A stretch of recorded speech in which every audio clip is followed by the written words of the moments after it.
We'll round out the first half of this evening with Lawrence Santoro.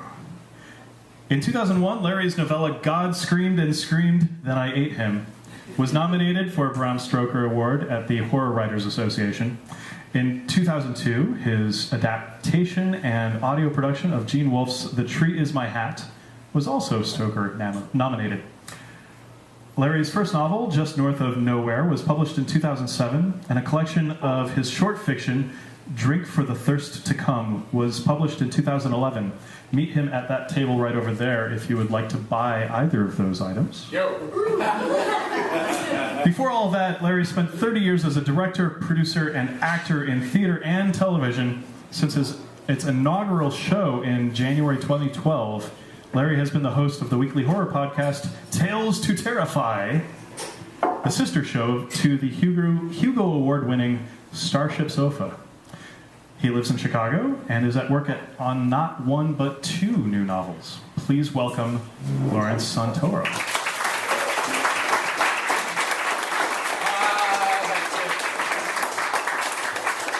Polite, dignified applause. Yes, thank you very much. I'm sorry, I have to sit because I am aged and my body is not all what it should be. Can you hear me? Oh, yes. Good. And I have to work from a book because my hands shake because I am aged and palsied. And I'm going to read you a piece tonight that I'm actually going to read a part of a piece. It's a longish piece of short fiction that's going to be published actually in South Africa in a collection of stories with a lot of people from all over the world, including some really big people, and then there's me. Anyway, the story which I will begin but not finish tonight is called Instructions on the Use of the M57 Clacker. So, you kill anybody? Aaron Ellis said it. No one else had asked. Labasi had put about 1 million rounds into the dark. Careful 3-round bumps or mad minutes on full auto. 1,000-year-old wall between him and Charles. The stink of nitro coating his throat. Muzzle flashes right, left, forward, above, like a starry sky. Probably, he said. Why? I was just wondering is all. Was you scared? The ceiling at O'Dwyer's Fishtown Bar Liquors Beer was still pressed tin. O'Dwyer was dead, old age, cancer, something. But his ceiling was the same. Sure. Labasi's eyes wandered. He read the tin landscape cold, like a field map of the Highlands. Scared? Yeah, fuck yeah, I'm scared. Then, okay, no. Well, at first, yeah, then it goes away. No? Then it goes inside, like clack, clack. I see the light. That's what Labasi said. Fuck, I know you, Labasi, you scared shitless. What is that clack, clack? That's something. You want stories? A grunt's tale or what the fuck? Yeah, like Sister Magdalene reading, what was it, The Red Badger, who gives a shit? Yeah, the laughs died. How old do you think Nam is? I know the country, not the war. I don't know. 1,000 years? He stopped for the memory. The place is the clit of the South China Sea. Sock said that, huh? Look at a map. Sock? Oh, Socrates. It's a dead nickname. Words for everything that guy had. What was his word for jungle? Took a second. Fecund. The word popped out of memory. Yeah, fecund. Should hear his words about malaria and shit. The laughs went on, then they died again. But Sock was in his head now, whispering smells and tastes. Jungle's the cunt of the world, Sock said. War inhales us, and the forest just spits us out. Death, rot, it's all the same. The end, amen. Labasi turned to Aranella. That was Sock. He's dead now, sure. 1,000 years? Now, some of them villas, yeah, 1,000 years. Grass huts, imagine. Not stone like Italy and the Greeks, 1,000 at least. Butterbar said, butter bar, yeah, second lieutenant. We come out of the forest. There's a dog barking down in the ville. There's always a dog barking. Path leads down into whatever it was called. Imagine that, the LT says. Imagine huts lasting 1,000 years. Then an RPG round comes smoking out of that shithole and pins the man to a tree. Jesus. Yeah, the dog's still barking, but the LT is greased. Quickly dead. Anyway, the round never detonated. It's Chi-Com shit, so I'm okay. But LT, he leaves a gut trail from where we stand back to the feckin' forest. Then memory. There, in O'Dwyer's Fishtown, Labasi remembered that out of that ville had come the thing, the dark, he called it. Nothing else to call it. He saw it first time there. He and some other cherry. It was just a crawling blackness. And that's all he remembered. What happened? Well, after. We zippoed the place. 1,000 years, those huts keep the jungle back. His memory was alive in smell, taste, and sound. Yeah, and a couple of zippos take him down. Yeah, I guess I got some then. The dog, anyway. Fuck yeah, you gotta make him pay for it. The dark, which did not care who was who or what side had to pay, had a time that day. After it left for a time, and for a time, Labasi was good. Afraid? Well, there was a respite. Sock's word. That was before the tower. At the corner of Labasi's eye caught a ripple. It was just a little thing on the far side of O'Dwyer's American shuffleboard. It might have been his eye, it might have been the beer. There was no one there. He almost turned, but he didn't. There was nobody, but there had been a ripple. What the hell? He said to O'Dwyer's ceiling, what the hell, huh? Labasi turned, looked at his buddy. There was Bobby A. Remember? Aranello? Bob, whose fucked up ball-playing high school knee had kept him out of the war. Ran numbers for some people once, nothing big. That was then. Now, well, states writing policies. So what's Aranello doing? Oh, working. Aranello's and Son Auto Body. Aranello rubbed the black lines in his knuckles. At least I got a trade, huh? Labasi pulled his head away from the dark. Yeah, me too. Yeah, a couple of lucky fucks we are, huh? He called to the bar. Yeah! The bar was a lady. O'Dwyer's daughter, a little older, still. She came in slow motion. Hey, fix my friend here. He's just back, Aranello said. Hey, what is this place? The place is dead.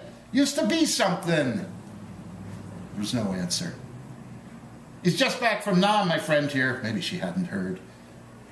Her eyes stayed rigid in her skull. The skull turned to Labasi. That right? Yeah, he said. You can tell? No. Behind him, the shuffleboard went dong, ding, dong, ding. Can I get you? She said. Schaefer. She went. Labasi could have sworn she sniffed and curled her lip. She smells it on me, though. So you got a, what is it, trade, you say? Oh, I'd wade knee-deep in shit without puking and stand fucking still till hell freezes, won't scratch, sneeze, fart, drop dead till told. We are all meat for the market, what Sock said. He was being sardonic, he said. The end, amen, he said that. Sock got shot, huh? No. A mosquito. Knoffle something. It bites and down you go. Malaria, it gets better, then comes back. 50 years maybe, you carry it, then snap, you're dead. Sock didn't wait for the 50 years. Dong, dong, dong, dong. A wet Pilsner touched Labasi's fingers. The bar waited, her eyes on him. Schaefer, she said. Aranello slapped a buck in the bar. For Christ's sake, guy's been out there killing for America. No, I got a dog anyway, Labasi said. I'll bring change. She waved the single as she walked. She walked nice. Fuck, Aranella said to her back. You keep it, he said. Labasi's thoughts ran army, trade, 18 months. Happy to separate out? Yeah. Good to be back in the world? Fuck yeah. You still you? He thought so. So you got it, malaria, right? Yeah, and I burned shit. That's a valued trade. Yeah, you and your buddy, you're both fuck-ups. You were assigned to latrine police. You pull out the honey bucket, you pour in the magic, you light it up. Poof, a long burn. His next breath caught a whiff from his separated senses that were still in Nam. Burning shit that he and... Fuck. What's his name? Colored guy. He knew it, but the name was locked in his senses that were still in country. They breathed a stink like no thing in the world but itself, a solid black that unspooled from the drums of burning shit. Yeah, but in the field, what was shit? Sea rations, yeah. Pressed meats, eggs and ham, spam I am, stuff called spaghetti, heated with C4, instant coffee, mouth mixed and swallowed with spit, tin, pound cake, beans, crackers, Vienna, wieners, peanut butter, salt tabs, malaria pills, keep the shakes away, and pizza, choppered in with beer and beam and the rest. And that was shit. Shit was the stuff they squeezed out of the world, the things they swallowed, shot, smoked, chewed, or shoved just to keep hopping. They burned all of that.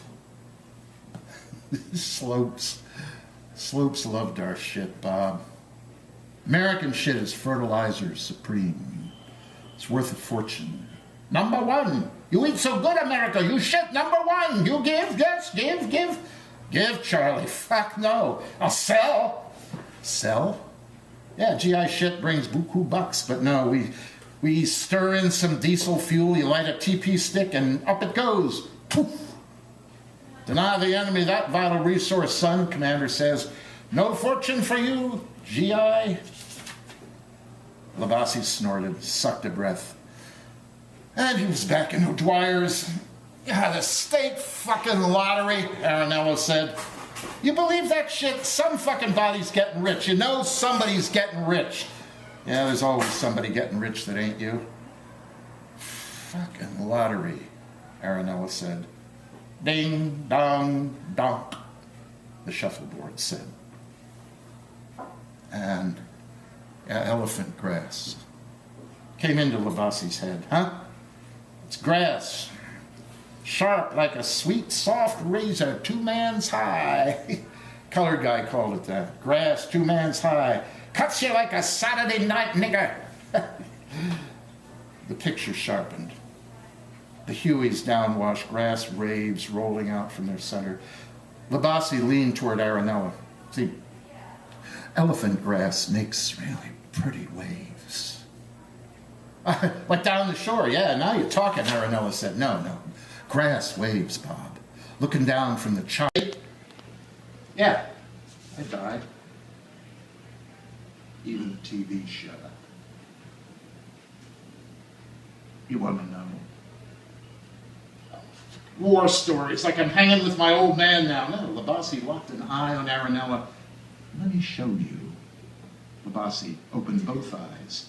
Aranello fell into them. The story was this, and it was true, a war story. Base camp was a funky square, a couple 100 meters on the side. Someone had shaved the top off a mountain. People who'd been before now were gone. They made a place. The place was Fire Support Base Jenny. Who was Jenny? Who cared? Jenny was permanent, as permanent gets in a war. A mountaintop with men, tents, latrines, dugouts, 4 howitzers. Looking out from Jenny, Labasi saw a line of jungle-clad peaks and valleys. On the field map, neat north-south contours, but from the bag perimeter above the forest, the lines of hills folded, merged, separated, and faded into the mist. Air was mostly mist, so there was always mist. Daytime. Nights, nothing. Overhead was sharp, hard. A black that rose from the forest and went everywhere. Jenny wasn't. Up in Jenny, you were safe, more or less. But down into the forest, though, you were in the house of Charles. And they would keep ordering you down. Captain to the LT, LT to the Sarge, then Sarge says to you in the map, you patrol that there river trail, Fox 19 to Lima 8, and down you went. Got a little buck with Charlie, kill and count, that's simple. Really, stay on Jenny, all was fine. Burn shit when it was your turn, or because you'd fucked up again. Not bad duty, considering. Burn time gets short, now and occasionally the shithook comes down to shithook. Yes, Chinook, big copter, okay? Shithook comes out of heaven with pizza, beer, porn, smokes, mail, rations, ammo, new guys. Weed, too, I figured. Army sent weed? Who else? So, stay in your mountain, smoke, drink, jerk off, burn shit, turn on, get short, go home. But no, they keep sending you down to the dark. Smack the empty Pilsner on the bar. Well, you made it. Yeah. Now and occasionally you pull guard duty. You get your chicken plate on, you climb your tower, there are 4 of them. You watch, you listen, you sniff the air for Charles, because Charles is a stealthy little fuck. Charles is the Viet Cong. Yeah, Aranola spoke to the bar, for the bar to hear. Yeah, Viet Cong, VC, Victor Charlie, Charles, he owned the forest. Troubles on a mountaintop. You're surrounded by below. Yeah, he said. Aranola called to the bar. The bar delivered. Yeah, go on. So now and then Charles gets his hand on some heavier shit. Heavier than AKs, RPGs, mortars. They got a little field howitzer they drag around on bike wheels, Yeah. So it's my turn in the tower. Night watch, I climb. I'm not alone. This other guy has some bodacious weed he wants to blow with someone who ain't letting everyone in on how he's got it.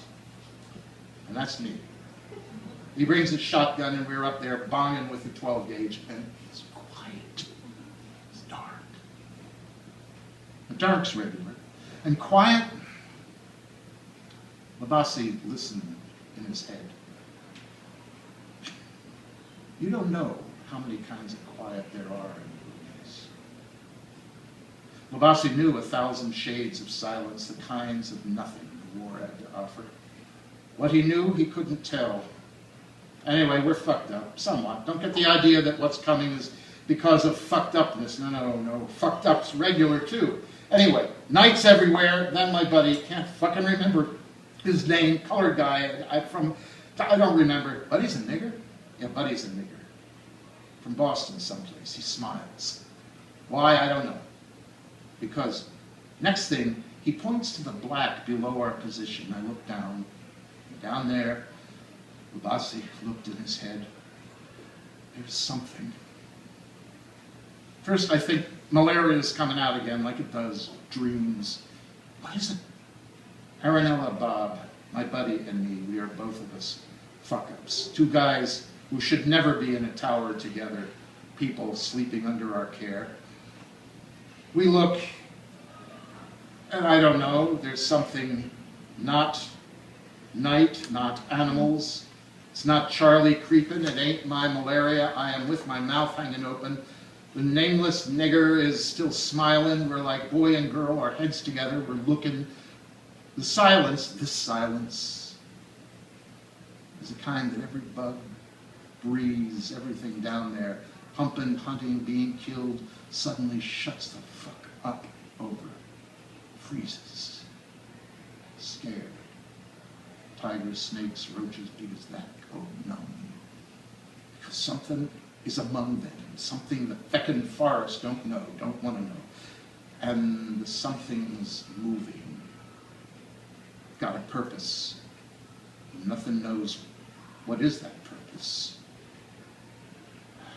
Aranella blinked. Anyway, it moves. Bottom of our mountain across the stream we can't see except now and then the starlight winks in the water. It's down there, it's okay. Rolling. What? Labasi had never spoken it. There was no army word, no sock word. It's blackness with arms like arms, fingers like fingers of smoke, but not.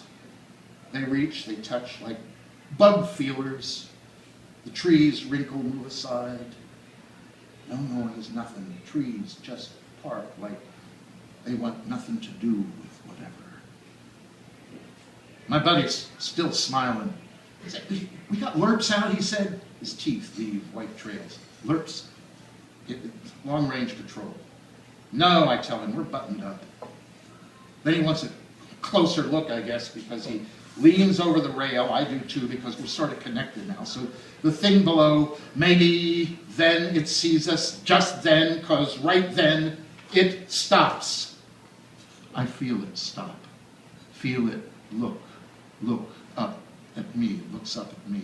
And it knows about me, everything down inside. Anyway, it's fixed. It's now ours, or I am its, but it is the thing I saw in that ville when the LT got pinned, the dark. Is it for me? This colored guy whispered. Is it me? Is it for me? He's still grinning. It ain't me, I say. Now, fucked if I know how. But I know it is for me. We's forgotten. We're looking, can't see, looking at the corner of the eye is how you look at it. The thing crosses the stream, no splash. Water flows around it like shh. Trees. This side of the river, how to say this? They step aside, quiet, polite, let whatever pass. At the bottom of the hill below our position, we can't see for the trees, but the trees wrinkle, move, and so easy. We sound alert, my buddy asks. Now I want to. I want sirens, lights, want to burn the forest, mad minute the fucker, but this is not Charlie, and the first shirt gets a flaming asshole, his sleep is disrupted, and that gets you volunteered, so I shake my head and watch the dark come up our mountain. But he's not smiling now. And now it's closing, I smell, I don't know. Well, yeah, I do know. Labasi blinked Aranello out of his eyes. You don't know how death smells, do you? If you had a different knee, you'd know. Bodies out there, mostly Charlie, sometimes a GI. We would cover our own. Try to. Anyway, a body in the jungle. Labasi had to think. A couple of days, skin slips off the bone. The thing rolls out of your hands and you're holding slabs of black fat. There's that. And shit. You shit when you die.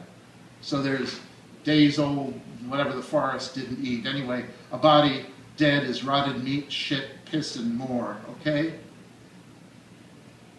Aranello stared. I smell that in the air carrying the wet stink from 100 miles of jungle. And sweat, panic. I taste it, stink, and the taste of stink, it's in the air. He thought about that. No, it's in me. Okay? It's me. Ding, dock, clack. The shuffleboard clacked in the dark like a lady's room. I think my time is up, isn't it? Long gone. Okay. Thank you very much.